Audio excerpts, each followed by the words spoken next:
Hello hello guys, guys. Welcome to Pakistani real reaction. तो कैसे हैं आप सब? उम्मीद है आप सब बढ़िया होंगे, मजे में होंगे, खुश होंगे, आबाद होंगे। मेरा नाम है मैं मुदस्सिर। हूं मुबशर। सो गाइस, आज की वीडियो काफी ज्यादा कमाल की होने लगी है। वीडियो का जो टाइटल है वो है अमेरिका के बाद इंडिया के आंतरिक मामले में टिप्पणी कर फंसा यूएन, दुनिया में मचा बड़ा बवाल। भाई साहब, इंडिया, ये ये हो बात क्या है। रहा है यार? ये हो इंडिया क्या रहा है? इंडिया की ये चीज है। इंडिया के अंदरूनी मामलों में आप करोगे तो इंडिया पूरी दुनिया को मतलब बवाल मचा नहीं, देगा। मुझे ये हाँ, समझ नहीं आ रही ये हो क्या रहा है पहले यार। अमेरिका ने किया, अब पूरी यूएन ने। दुनिया में लोग पकड़े जाते हैं, सब कुछ हाँ होता हाँ, है, सारा कुछ ये पहले लेकिन अमेरिका भारत, ने भाई किया है, भाई फिर भारत को जर्मनी बदनाम ने करने किया की है। इन लोगों की साजिश है कि भारत को बदनाम की। जर्मनी और अमेरिका ने किया, उनको सुनाई भारत ने। अब यूएन आया बीच में इस मामले में, तो तो अब पहले देखते हैं, सारा पहले सीन वीडियो जानते देखते हैं हैं उसके बाद। हुआ क्या है, किस मामले में टिप्पणी की है यूएन ने और फंस गए बहुत ही ज्यादा बुरे तरीके से भारत। क्यों, क्या आपको पता है भारत के आप अंदरूनी मामलों में पंगा लोगे तो आपको भारत नहीं छोड़ेगा। तो काउंट डाउन करते हैं,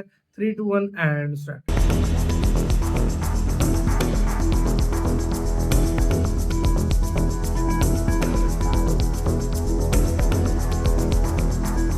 दिल्ली के मुख्यमंत्री अरविंद केजरीवाल की गिरफ्तारी और कांग्रेस पार्टी के अकाउंट फ्रीज किए जाने के सवाल पर अब संयुक्त राष्ट्र ने भी भारत पर टिप्पणी कर दी है। संयुक्त राष्ट्र ने कहा है कि उसे उम्मीद है कि हर कोई स्वतंत्र और निष्पक्ष माहौल में भारत में होने वाले लोकसभा चुनाव में मतदान कर सकेगा। इससे पहले जर्मनी और अमेरिका ने भी अरविंद केजरीवाल की गिरफ्तारी उनको पर तो ठंडा प्रतिक्रिया दी किया थी, भारत ने। जिसके बाद भारत ने कड़ा ऐतराज जताते हुए जर्मन और अमेरिकी डिप्लोमेट्स को तलब कर दिया था।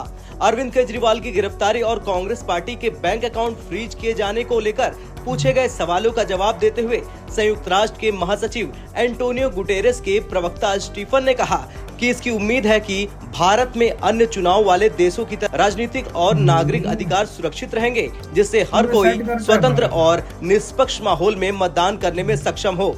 दिल्ली शराब नीति में घोटाले के मामले में अरविंद केजरीवाल की गिरफ्तारी और चुनाव से पहले कांग्रेस पार्टी के बैंक खातों को फ्रीज करने के आरोपों पर अमेरिका ने 2 बार टिप्पणी की। अमेरिकी विदेश विभाग के प्रवक्ता ने कहा कि अमेरिका अरविंद केजरीवाल की गिरफ्तारी की रिपोर्ट पर बारीकी से नजर रख रहा और एक निष्पक्ष कानूनी प्रक्रिया का बढ़ावा देता है। अमेरिका की इस टिप्पणी पर विदेश मंत्रालय की प्रवक्ता ने बयान जारी करते हुए पलटवार किया और कहा, भारत की कानूनी प्रक्रियाएं एक स्वतंत्र न्यायपालिका पर आधारित है जो ऑब्जेक्टिव और समय पर फैसलों के लिए प्रतिबद्ध है। भारतीय न्यायपालिका पर सवाल उठाना अनुचित है। विदेश मंत्रालय की साप्ताहिक प्रेस कॉन्फ्रेंस के दौरान विदेश मंत्रालय के प्रवक्ता रणदीप जायसवाल ने कहा कि अमेरिकी विदेश मंत्रालय की हालिया टिप्पणी अनुचित है। हमारी चुनावी और कानूनी प्रक्रियाओं को लेकर की गई बाहरी टिप्पणियां स्वीकार्य नहीं है। भारत में कानूनी प्रक्रियाएं सिर्फ कानून से चलती है। कोई भी सहयोगी देश और खासकर लोकतांत्रिक देशों को इस प्रक्रिया में सराहना करने में कोई दिक्कत नहीं होनी चाहिए। भारत को अपने स्वतंत्र और मजबूत लोकतांत्रिक संस्थानों पर गर्व है और हम इन्हें किसी भी बाहरी ताकत के प्रभाव से बचाने के लिए प्रतिबद्ध है। बता दें, ईडी द्वारा केजरीवाल को गिरफ्तार किए जाने के तुरंत बाद जर्मनी के विदेश मंत्रालय ने कहा था कि हमने इसे नोट किया है। भारत एक लोकतांत्रिक देश है। हमें उम्मीद है कि न्यायपालिका की स्वतंत्रता और बुनियादी लोकतांत्रिक सिद्धांतों से संबंधित सभी मानकों को इस मामले में लागू किया जाएगा। केजरीवाल को निष्पक्ष सुनवाई का पूरा अधिकार है। जर्मन विदेश मंत्रालय के प्रवक्ता ने तो यहाँ तक कह दिया था कि निर्दोष होने के अनुमान कानून के शासन का एक प्रमुख तत्व है और वो इस केस में भी लागू होना चाहिए। जर्मन विदेश मंत्रालय की टिप्पणी पर भारत ने कड़ा ऐतराज जताते हुए कहा था कि हम ऐसी टिप्पणियों को हमारी न्यायिक प्रक्रिया में हस्तक्षेप और न्यायपालिका की स्वतंत्रता को कमजोर करने के रूप में देखते हैं। भारत कानून के शासन वाला एक जीवंत और मजबूत लोकतंत्र है। जिस तरह भारत और अन्य लोकतांत्रिक देशों में कानून अपना काम करता है, इस मामले में भी कानून अपना काम करेगा। इस मामले में पक्षपातपूर्ण धारणाएं बनाना अनुचित है। खैर, कुछ भी हो, लेकिन भारत पर यूएन का बयान ये दिखाता है कि यूएन भारत को लेकर कितना परेशान है भारत की तरक्की से। आपका क्या कुछ कहना है, कमेंट कर जरूर बताएं। ब्यूरो रिपोर्ट, भारत तक। इसी के साथ तो यार वीडियो खत्म। ओरिजिनल वीडियो का लिंक मुझे डिस्क्रिप्शन में। भाई सीधी सी बात है यार, जो भी है हुआ है, भारत का अपने अंदरूनी मसले हैं। भारत ने कभी ये नहीं बोला कि यूएन तुम यहाँ पर गलत कर रहे हो, या अमेरिका तुम यहाँ पर गलत कर रहे हो, या जर्मनी तुमने इसको बंदे को क्यों किडनैप किया, नहीं बोला, आज तक नहीं बोला तुमने इस बंदे को क्यों मतलब अरेस्ट हटाया, किया, पकड़ा या क्यों? हटाया।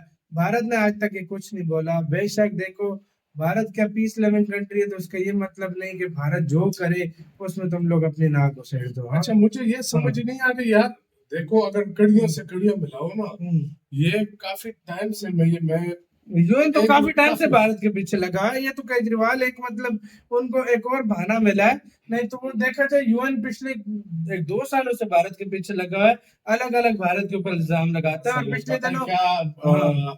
उसकी मैं हर कोई अपने चक्रों में पड़ा हुआ है। यूएन इसलिए है कि इंडिया कहता है रिफॉर्म्स आओ, हाँ रिफॉर्म्स और वो सच्ची बात बताऊं, पावरफुल कंट्रीज कभी भी नहीं चाहते कि इस तरह हो। इस तरह बिल्कुल उसके बाद जर्मनी इसलिए कि उसको इंडिया से खतरा है कि यार मुझसे बहुत ज्यादा आगे निकल गया, सही वो बार बात है। बार हाँ वो मेरी यार इकोनॉमी मेरी आप बात लिख कर ले लो, तो ये इंडिया को बदनाम करने मेरी की आप कोशिश बात करते हैं। लिख कर ले लो। 5 साल लगे, 10 साल लगे, 15 साल लगे, 2 साल लगे, जिस तरीके से इंडिया रफ्तार से बढ़ रहा है ना, ये उनको खटक रही है। खटक रही है वो ये रफ्तार इंडिया की नहीं देख रहा, सुपर देखना पावर चाहते। बनने की तरफ वो बहुत उस तेजी से तरफ जा जा रहा है। चुका है, ये हाँ, मानो ना मानो आप, ये अभी ये तो शुरुआत है। हाँ। अभी और कंट्रीज को सुनना किस तरह बोलते हैं, किस तरह बोलते हैं। ये शुरुआत है, मैं आपको पहले से बता दूं। ये बस भारत की बस वो भारत को हमेशा इस चीज का गुस्सा होता है कि हम जब दूसरों के मामले में नहीं बोलते तो ये हर कोई हमारे मामले में क्यों बोल रहा है। भाई भारत को सिर्फ इस चीज का देखो गुस्सा है। इंडिया हर हाँ। बंदे को, हर कंट्री को अब जवाब तो दे नहीं सकता यार, बार बार हर एक, हाँ चाहे जर्मनी आ जाए, चाहे हाँ। अमेरिका आ जाए, चाहे यूएन आ जाए, चाहे हाँ। कोई भी कंट्री आ जाए, हर एक को तो बार बार जवाब नहीं दे सकता ना। अब मतलब देखो कोई भी कंट्री उठकर बोल रहा है यार, हाँ भाई लेकिन भारत सही, लेकिन भारत ने इनको बोला कि आपको हक नहीं बनता कि आप हमारे अंदरूनी मामलों के अंदर टिप्पणी करें, क्योंकि ये जो मसला है ये हमारा अपना मसला है। हमारा जो कोर्ट, हमारा कानून, हमारा संविधान जानता है कि इस चीज से कैसे डील की जाए। अगर वो गलत आरोप हुए तो वो छूट जाएगा, अगर सही हुए तो वो जेल में रहेगा। बिल्कुल आप कुछ इसका नहीं कर सकते। हाँ भाई बिल्कुल यही बाहर की बात है। ताकत है भाई, सीधी सी बात की है भारत ने। दूसरी बात ये है कि यार इंडिया किसी की सुनता भी नहीं है। इंडिया को जो अपने देश के लिए बेहतर लगता है इंडिया हाँ, वही वही करता करता है है। बिल्कुल। और मुझे ये इंडिया की सबसे अच्छी बात लगती है यार, मैं हिल गया था उस दिन, सच बताऊं, जब अमेरिका की उसको बुला 40 मिनट 40 मिनट वो उससे किया बात था, में उस दिन उसके खुद हिल गया लताड़ था। लगाई थी, आज यूएन मैं की हिल गया लताड़ था। लगाई है। ये बात सच है। सही बात है। चलो जर्मनी का फिर समझ आता है, जो जब स्पोक पर्सन जो अमेरिका की बुलाई थी और उसकी लताड़ लगाई थी, बाकी उसने ला कर रख दिया था भाई। तो अभी मुझे आने वाले वक्त में यही लग रहा है कि इंडिया अपनी फॉरेन पॉलिसी चेंज करने वाला है। सही बात है। इंडिया फुल एग्रेसिव होकर जाएगा, मुझे जितना लग रहा है। एग्रेसिव होकर जो है ना, हर एक को उसकी भाषा में जवाब देगा, सही बात है। जो आने वाले वक्त में मुझे लग रहा मुझे बिल्कुल भाई, मुझे भी ये चीज लग रही है, है। मुझे लग रहा है जिस तरीके आपका से। कैसे कहना है अपने कमेंट सेक्शन में दें। आपका क्या सोचते हैं अपना बहुत ज्यादा ख्याल रखना, तो गाइड से है।